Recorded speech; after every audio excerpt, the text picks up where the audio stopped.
Please allow your hearts to press pause for a minute and take heed to the chronicles that God has submitted.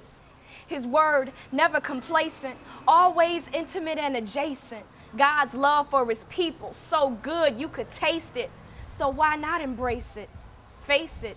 He summoned the Israelites by name, familiar with every intricate detail, surveying every strand of hair down to the blood in their veins. Yet why did they seem so estranged? In actuality, it seems deranged. Like, why would God call these people by name?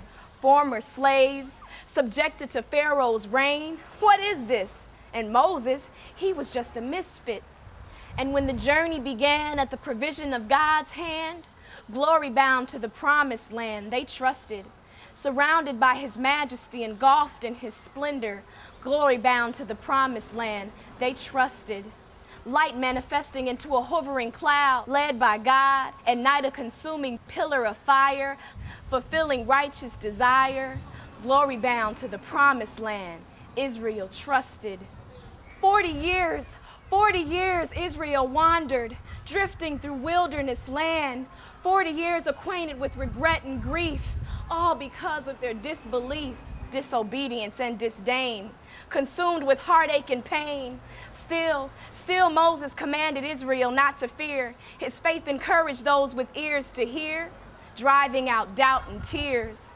And at the moment dear Moses took his last breath, Joshua, a new leader called to take on the rest, a man determined to cross the Jordan and possess the promised land, with faith in his heart and strength in his hands. Oh, but Israel did not obey God's command. Stay away from false idols when dwelling the land.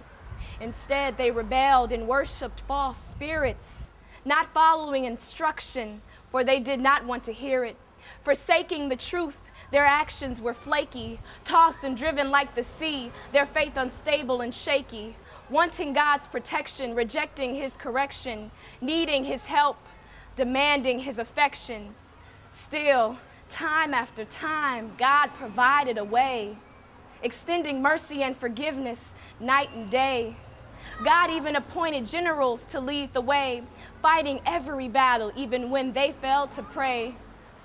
See, Israel always trusted when things seemed okay, but they scoffed when trouble lingered and remained to stay, deciding to disobey, making excuses and demanding their own way. Statements filled with complaints were all the words that they would say. War escalating, causing division, nations hating each other, false gods and superstition. Israel forced out of the promised land, relapsing to slavery, mental and physical, ruled over by carnal kings, consumed with worldly things. What happened to the hopes and dreams of a people chosen by God, glory bound to the promised land? Oh, but even in the midst of moral apprehension, God was still so desperate to gain Israel's attention. Men and women, prophets and messengers proclaiming the truth, sent to impart the heart of God into the desolate and aloof. Return to God's ways and follow his commandments, they would say, warning of the wrath of God that would come if they did not change their wicked ways. But still the greatest hope that the prophets proclaimed spoke of a coming Messiah. Jesus would be his name, a sinless Savior, granting his people the greatest favor. Killed and beaten like a criminal, thirsty with no water to savor. A messenger of the good news sent to set the captives free, heal the brokenhearted, sick and diseased. What an extreme prophecy, a Savior born into mere poverty. Israel, can't you see? Oh, but it takes time for deep wounds to heal, especially when Israel disobeyed God's appeal. Israel, my beloved, I poured out my spirit time after time, but yet you didn't want to hear it. Now for 400 years, God was silent and still.